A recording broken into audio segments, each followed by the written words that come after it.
आप लोगों को ग्रंथि पढ़ा दिए हैं, ठीक है।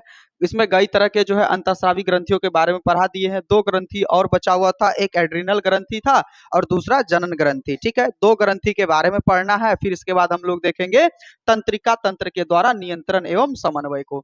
चलिए देखा जाए एड्रिनल ग्रंथि। तो एड्रिनल ग्रंथि जो है बाबू वो कहाँ से स्रावित होता है, तो किडनी से निकलता है। याद रखिएगा ये कहाँ पर स्थित होता है, किडनी में होता है। और इसे जो देखो बाबू एक और ग्रंथि के नाम से जाना जाता है, कौन सा ग्रंथि, तो सुप्रारीनल ग्रंथि। याद रखिएगा एड्रिनल ग्रंथि का नाम होता है सुप्रारीनल। देखिए यहाँ पर भी नोल और नल है और यहाँ पर भी नोल और नल है, तो इसलिए आप लोग इस देख करके कंफ्यूज नहीं करिएगा, सुप्रारीनल ग्रंथि एड्रिनल ग्रंथि का ही नाम है, ठीक है।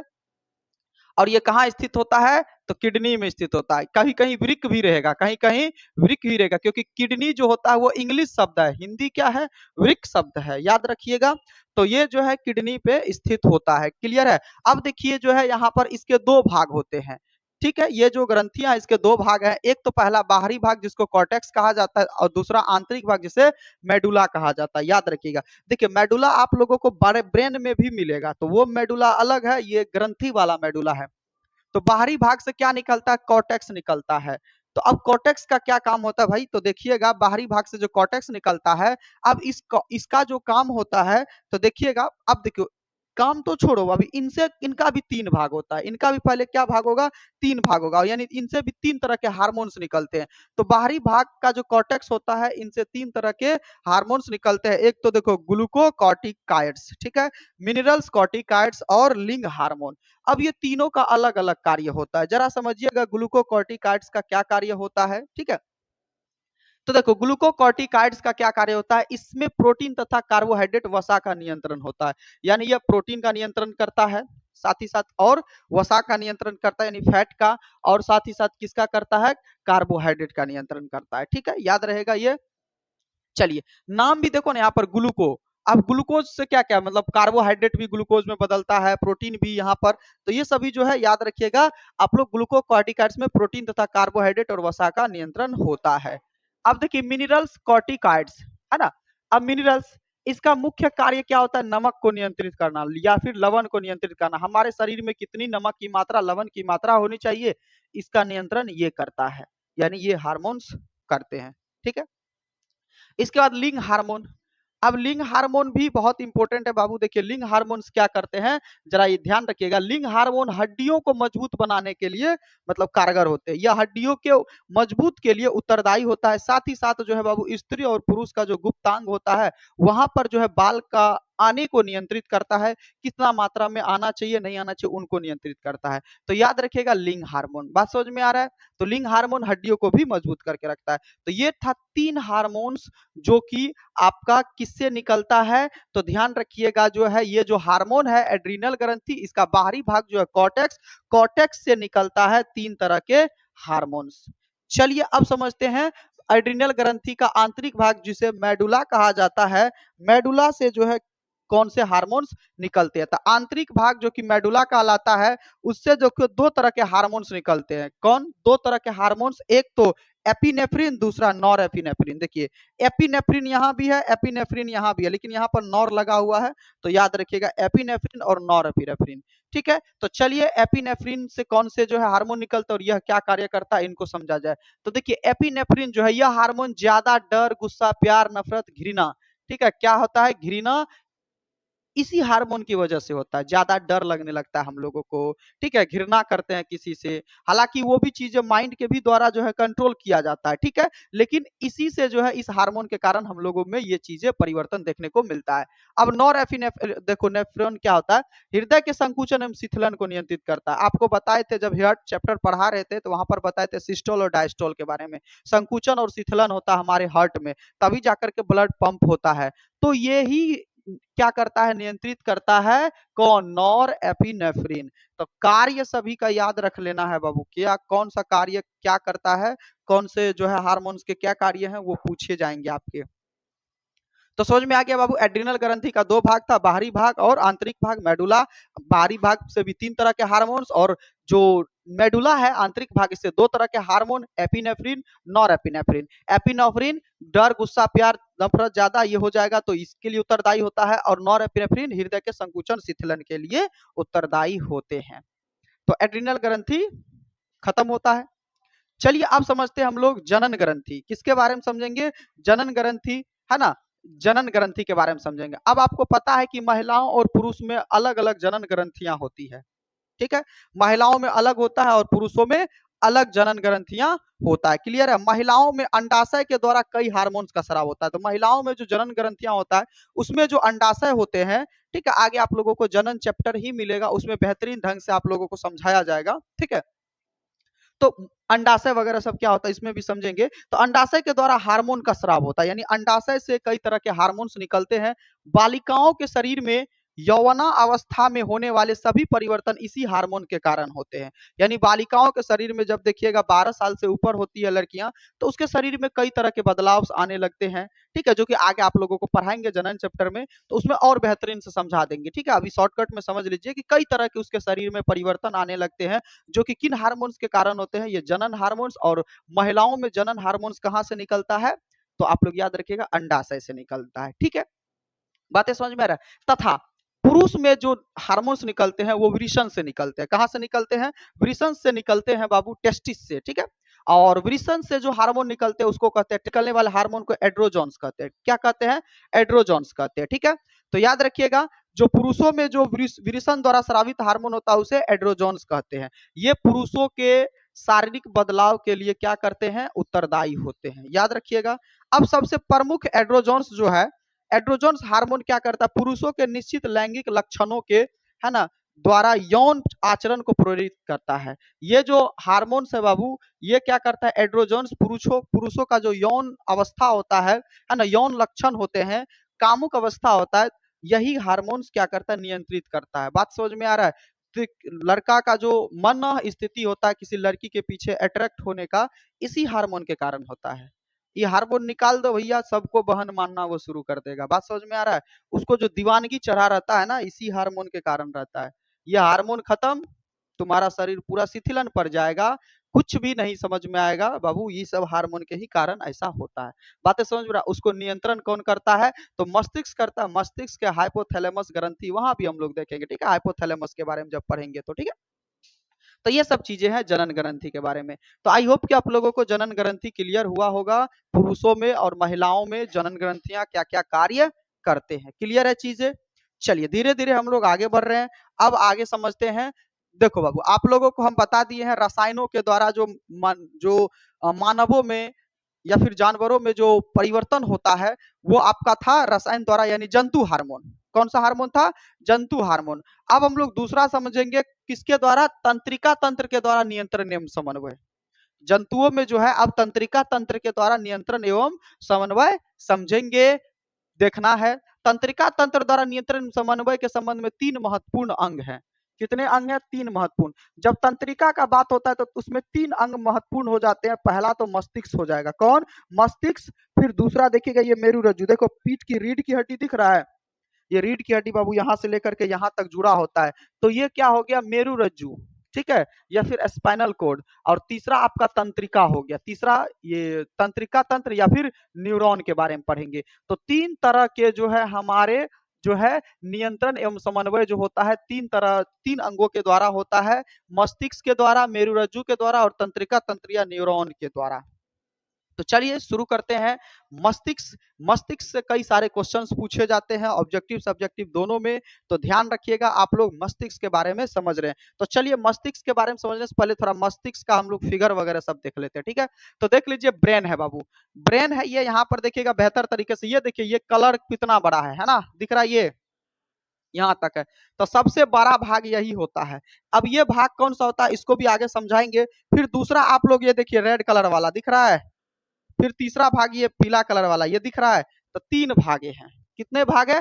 तीन भाग। यहाँ देखिए, ये देखिए पीला कलर एक भाग, ब्लू कलर दो भाग, और यहाँ पर देखिए थोड़ा जो है गुलाबी कलर का तीन भाग। तो मस्तिष्क के टोटल कितने भाग हैं?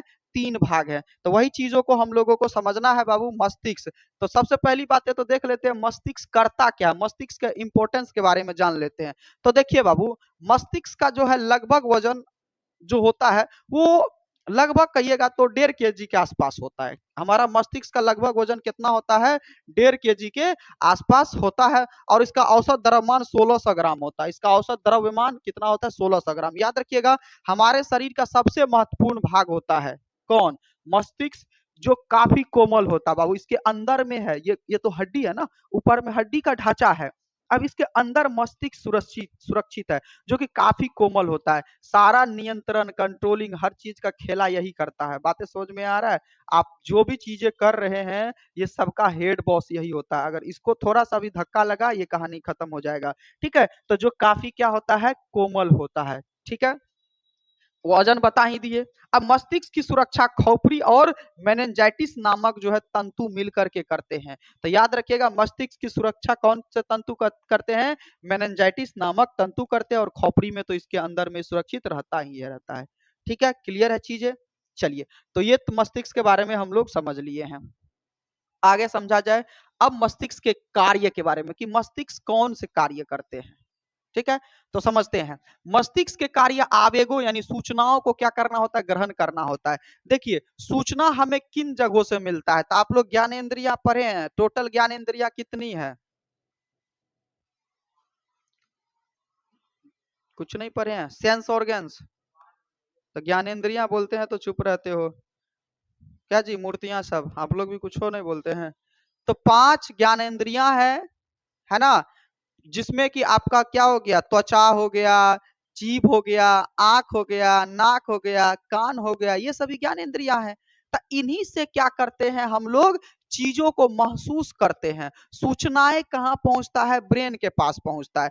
जैसे आपको कोई टच किया, त्वचा, त्वचा तुरंत क्या कर देगा, सूचना कहाँ पहुंचा देता है, मस्तिष्क के पास। हम कोई चीज को देखते हैं, वो चीजें सूचनाएं कहाँ पे चला जाता है, मस्तिष्क के पास। यानी ये जो 5 ज्ञानेंद्रियां है, ये इनपुट डिवाइस है। यानी इससे सूचना क्या जाता है, अंदर जाता है, यानी दिमाग के पास। दिमाग उसको प्रोसेस करके फिर आउटपुट बदले में देता है। अब मान के चलिए आपको कोई छूता है, तो गलत टच करेगा तो फिर उसको झापर लगना तय है। तो पहले टच किया तो पता चला तो मस्तिष्क प्रोसेस किया, फिर जाकर के हाथ को आदेश देगा कि अब जो है लगना शुरू कर दिए। ठीक है, तो ऐसे होता है कहानी। बात समझ में आ रहा है? तो यह क्या करता है, मस्तिष्क क्या करता है, आवेगों को ग्रहण करता है, यानी सूचनाओं को ग्रहण करता है। और सूचनाओं को ग्रहण करने के बाद, उस पर प्रक्रिया करने के बाद क्या करता है, फिर शरीर के अन्य हिस्सों तक पहुंचाता भी है।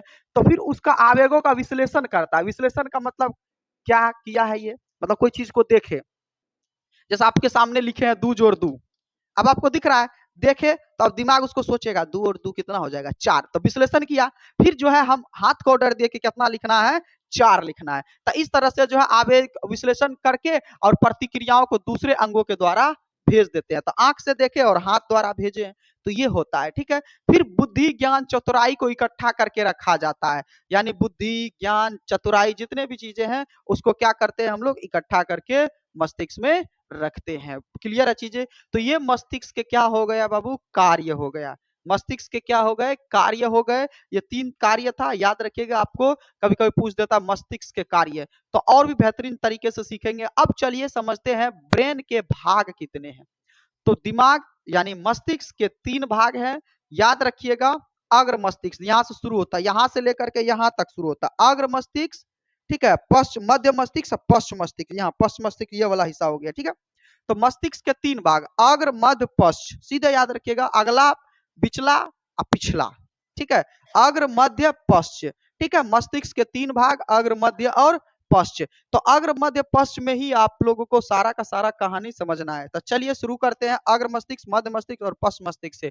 तो यहाँ देखिए अग्र मस्तिष्क, यहाँ दिख रहा है, इसका नाक है ये, मुंह है ये। देखिए यहाँ से शुरू होता है बाबू, यहाँ से शुरू होता है, यहाँ तक चलता है। कहाँ तक चलता है, यहाँ तक चलता है। तो इसका मतलब जो है, अग्र मस्तिष्क क्या होता है, सबसे बड़ा हिस्सा होता है। अग्र मस्तिष्क क्या होता है, सबसे बड़ा होता है। आपको क्वेश्चन भी पूछा जाता है कि मस्तिष्क का सबसे बड़ा भाग कौन सा होता है, अग्र मस्तिष्क होता है।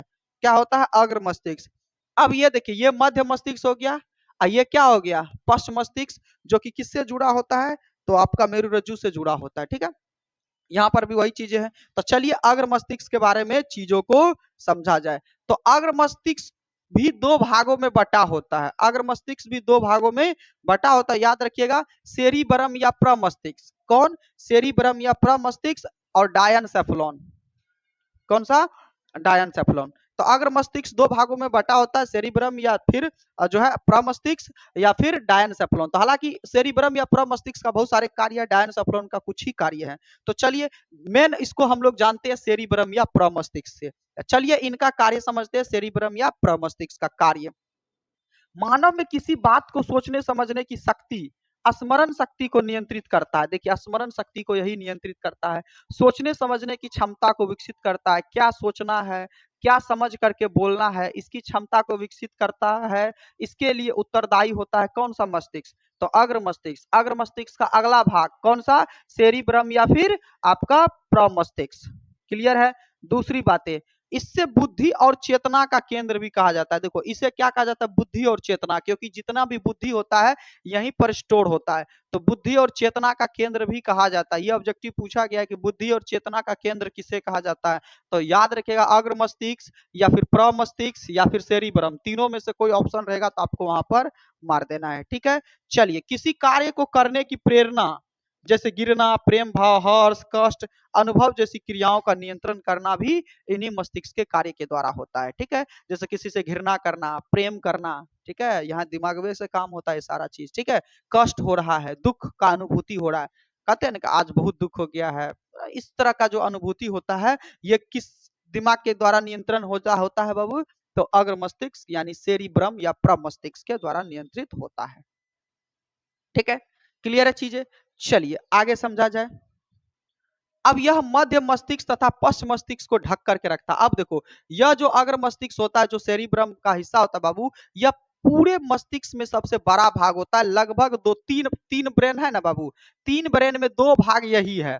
तीन मतलब तीन भाग जो है दिमाग का, दो भाग अकेले यही है, बाकी एक भाग में दो हिस्सा है। कौन कौन? तो मध्य मस्तिष्क और पश्च मस्तिष्क, यानी अकेले दो भाग यही कवर करके रखता है। तो सबसे बड़ा हिस्सा दिमाग का यही होता है। याद रखिएगा आप लोग, सेरिब्रम या फिर प्रमस्तिष्क के बारे में पूछेगा कि सबसे दिमाग का सबसे बड़ा हिस्सा कौन होता है, तो सेरिब्रम या फिर प्रमस्तिष्क। कितना हिस्सा होता है भाई? तो 2/3 भाग होता है, याद रखिएगा आप लोग, ठीक है। तो यह मध्य मस्तिष्क तथा पश्च मस्तिष्क को क्या करके रखता है? ढक करके रखता है। यानी ऊपर से यहां से शुरू होता है और यहां तक में कौन है बाबू? अग्र मस्तिष्क ही है। बातें क्लियर है? चलिए अब यह मस्तिष्क का सबसे बड़ा भाग अभी तुरंत बताएं, 2/3। यहाँ हिंदी में ही लिख दिया 2/3, आप लोग ऐसे भी लिख सकते हैं। 2/3 हिस्सा होता है। किसी काम को करने के लिए भी यह प्रेरित करता है। कोई काम करना है, ये कौन करता है? प्रेरित करता है। जैसे आप लोगों को मन नहीं करता है पढ़ने बैठने के लिए, हमको सब पता है, तो आपका अगला वाला दिमाग खराब है। बात समझ में आ रहा है? खैर दिमाग खराब नहीं होता है, देखो इन दिमाग का और भी काम होता है ना, पढ़ाई के लिए प्रेरित करना, या इधर देखो गिरना, प्रेम भाव, हर्ष, कष्ट, इस सब से फुर्सत मिलेगा तभी ना आप लोग पढ़ाई लिखाई करिएगा।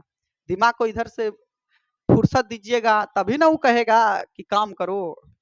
इधर से फुर्सत ही नहीं मिलता है कि नहीं रे? चलिए तो समझा जाए चीजों को, आगे समझते हैं। डायनसेफलॉन, अभी हम बताए हैं कि अग्र मस्तिष्क के दो भाग होते हैं, एक तो सेरिब्रम या प्रमस्तिष्क, दूसरा डायनसेफलॉन। अब डायनसेफलॉन के कार्य समझते हैं। यह कम या अधिक ताप के आसपास, मतलब ज्यादा ताप होगा या फिर कम ताप होगा, आपको मान चलिए गर्मी है, गर्मी का एहसास कैसे पता चलता है?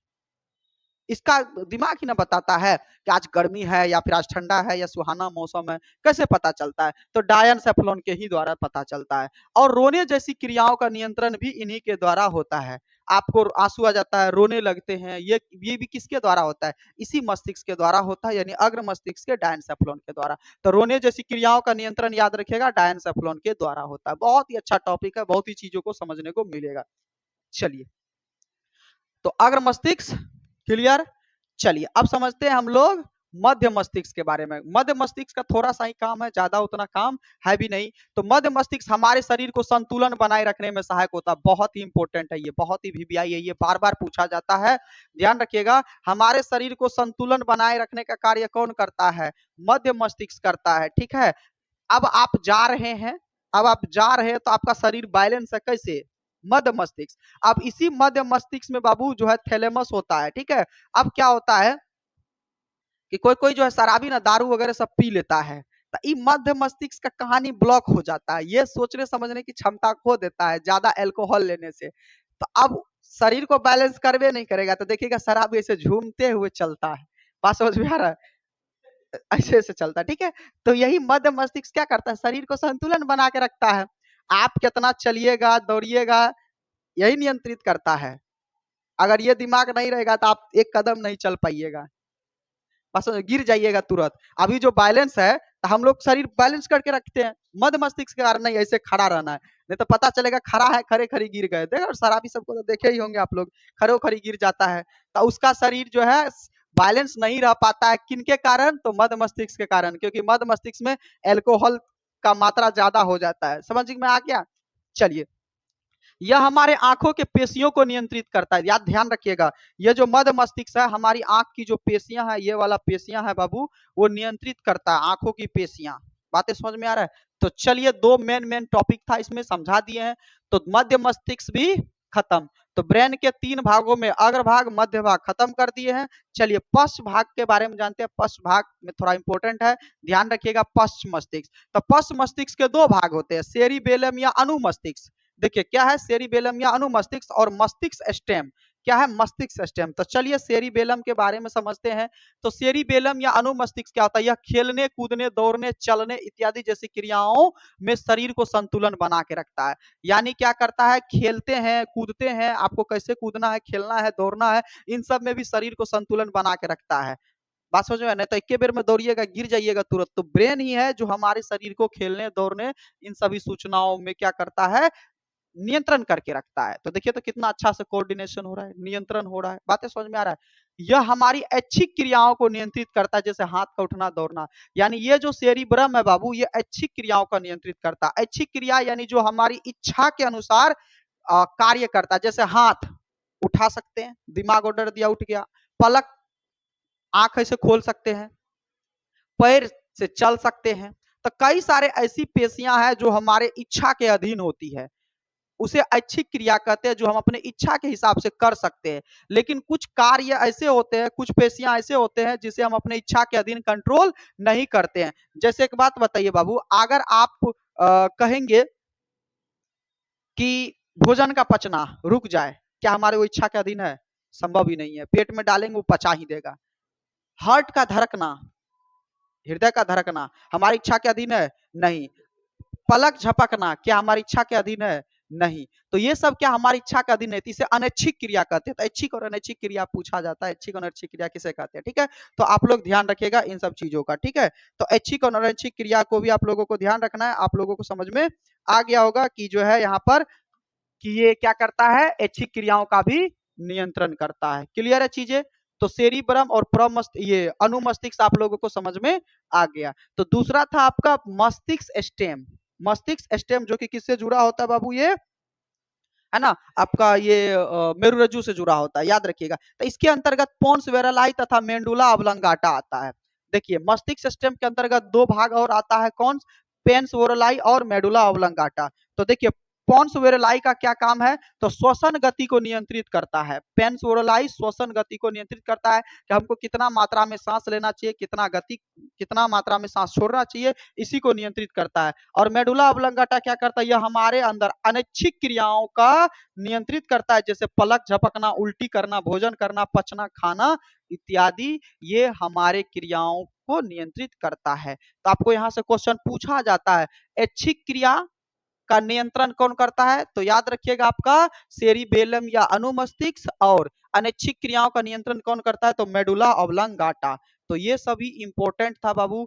मस्तिष्क के कार्य, मस्तिष्क के भाग्य, और उस मस्तिष्क के तीन भागों में कौन कौन से भाग है, सभी के बारे में पढ़ा दिए हैं। आप लोगों को पूरे अच्छे से याद रख लेना है। आप लोग क्या करिएगा, एक डायग्राम बना लीजिएगा। क्या करिएगा? डायग्राम बना लीजिएगा। कुछ इस तरह से डायग्राम बनाइएगा, आप लोगों को याद ही रह जाएगा। मस्तिष्क ऐसे मस्तिष्क लिखिएगा बाबू। मस्तिष्क के कितने भाग हैं? तो मस्तिष्क के हैं 3 भाग, अग्र मस्तिष्क, मध्य मस्तिष्क और पश्च मस्तिष्क। अब आपको पता है अग्र मस्तिष्क सेरिब्रम, ठीक है, सेरिब्रम हो गया आपका और डायनसेफ्लॉन हो गया। दूसरा मध्य मस्तिष्क, मध्य मस्तिष्क का कोई विभाग नहीं होता है। तीसरा में आपका हो गया सेरिबेलम या फिर अनुमस्तिष्क, और जो है अगला जो है आपका हो जाएगा यहाँ पर पॉन्स वेरेलाई, ठीक है, कौन सा हो जाएगा? Pons varolii, medulla oblongata. तो ये सभी आप लोगों को इस तरह से डायग्राम करके याद रख लीजिएगा। और तो इसमें देखिए अग्र मस्तिष्क का कौन काम है, थोड़ा यहाँ पर डिटेल से लिख लीजिएगा, जैसे कि वहां पर लिखा हुआ है, देख लीजिए। इस तरह का आप लोग डायग्राम बनाइएगा, यहाँ जो लिखा हुआ है इस तरह से एक चार्ट पेपर पे डायग्राम बना करके आप लोग लिख लीजिएगा, और 1 2 3 दिन 4 दिन 5 दिन तक कंटिन्यू देखिएगा, पूरा माइंड याद हो जाएगा। तो आप लोग इस तरह का चार्ट पेपर कल बना करके लाइएगा, ठीक है, हम देख लेंगे। हाँ, यहाँ पर मस्तिष्क के कार्य भी लिखा है ना, तो यहाँ पर मस्तिष्क के कार्य भी लिखिएगा छोटे छोटे अक्षरों में। फिर इसका यहाँ पर जो जो कार्य यानी टोटल मस्तिष्क का पूरा बातें इस डायग्राम में ऐड होना चाहिए। जैसे कि वहां पर देख लीजिए सारा चीज लिखा हुआ है, तो इस तरह से जो है आप लोग लिख करके आइएगा, ठीक है, ये आपका वर्क रहेगा। तो मस्तिष्क का कहानी आप लोगों को समझा दिए, मस्तिष्क के तीनों भागों के बारे में बता दिए, कौन से भाग सबसे बड़े होते हैं, इन सभी पे चर्चा कर लिए हैं। तो चलिए 2 कहानी खत्म कर दी है। अब हम लोग समझते हैं न्यूरॉन या फिर तंत्रिका कोशिका के बारे में, ठीक है। तो चलिए समझते हैं। अब देखो यह मेरुरज्जु से जुड़ा हो तभी तो बता ही दिए हैं। तंत्रिका कोशिका या न्यूरॉन के बारे में समझते हैं। तो अब न्यूरॉन क्या होता है भाई? तो न्यूरॉन ही क्या करता है? हमारे शरीर में सूचनाओं का परिवहन करता है। आपको यहाँ पर कोई चुट्टी काटा है, तो ये बात कैसे पता चला? तो हमारे शरीर में कौन सा लगा होता है? तार, न्यूरॉन लगा होता है। न्यूरॉन ही धड़ाक से जाकर के दिमाग को बताता है कि देखिए वहां पर जो है इस तरह की घटनाएं हुई है। कौन बताता है? न्यूरॉन बताता है, याद रखिएगा। तो हमारे शरीर में सूचनाओं का परिवहन कौन करता है? न्यूरॉन करता है। यह हमारे शरीर की सबसे लंबी कोशिका होती है, यह भी वीवीआई है, पूछा जा चुका है कि हमारे शरीर की सबसे लंबी कोशिका न्यूरॉन कोशिका, ठीक है, याद रखिएगा न्यूरॉन कोशिका, ओके। अब इस शरीर का देखो, इसे क्या कहते हैं बाबू? शरीर का जो है संरचनात्मक एवं क्रियात्मक इकाई भी कहते हैं। बातें समझ में आ रही? क्योंकि ये बहुत सारे कार्य को परफॉर्म करते हैं, तो इसे शरीर का संरचनात्मक एवं क्रियात्मक इकाई भी कहते हैं। अब न्यूरॉन होते हैं 2 प्रकार का, एक तो अभिवाही तंतु, एक अपवाही तंतु। ऐसे समझा देते हैं। अभिवाही तंतु क्या होता है बाबू? अभिवाही तंतु जो होता है पूरे शरीर से सूचनाओं को एक जगह जो है क्या करता है? लाने का कार्य करता है। चूंकि ये तंतु है बाबू, तो तंतु क्या करता है? पूरे शरीर से सूचनाओं को दिमाग तक लाने का कार्य करता है। और अपवाही तंतु क्या हो गया कि जो दिमाग विश्लेषण किया उसको पूरे शरीर के अन्य भागों में भेजने का कार्य करता है। वही बातें यहाँ पर लिखा हुआ है। अभिवाही तंतु क्या होता है? तो हमारे शरीर में लगे वैसे तंतु जो शरीर के विभिन्न भागों से सूचनाओं को मस्तिष्क में लाने का कार्य करता है, अभिवाही तंतु कहलाता है। और अपवाही तंतु क्या होता है? यह सूचनाओं को शरीर के अन्य हिस्सों में भेजने का कार्य करता है। लाने का कार्य अभिवाही, ठीक है, भेजने का कार्य अपवाही। ये आपका न्यूरॉन का चित्र है बाबू। ये आप लोग को ऐसे भी कोशिका चैप्टर में पढ़ाए ही होंगे, क्लास 9th में न्यूरॉन के बारे में वहां भी चीजें हैं, और वहां अच्छे से समझाए थे कि ये एक्सॉन डेंटोन क्या है, सभी चीजों को पढ़ाए थे, ठीक है। तो यहाँ तक में आपका जो है ये चैप्टर जो है आपका 5 बाबू समाप्त होता है, जिस चैप्टर का नाम है नियंत्रण एवं समन्वय। तो बहुत अच्छा चैप्टर था। इस चैप्टर में हम लोग देखें कि किस तरह से हमारे शरीर में नियंत्रण एवं समन्वय होता है। ठीक उसी तरह से पेड़ पौधों में भी देखें कि नियंत्रण एवं समन्वय होता है। तो वहां पर बाहरी कारकों के द्वारा और जो आंतरिक कारक था यानी पादप हार्मोन्स के भी बारे में समझे हैं। और जंतुओं में देखें तो जंतुओं में जो है हम लोग रासायनिक हार्मोन यानी जो जंतु हार्मोन था उनके उनके द्वारा जो है किस तरह से नियंत्रण एवं समन्वय हो रहा था, उनके बारे में समझे। फिर देखिए मस्तिष्क के बारे में, तंत्रिका कोशिकाओं सबके बारे में, इनके द्वारा किस तरह से शरीर में नियंत्रण एवं समन्वय होता है। तो इन सभी चीजों को अच्छे से समझे हैं। क्लियर है चीजें सभी का? चलिए रहने दिया जाए।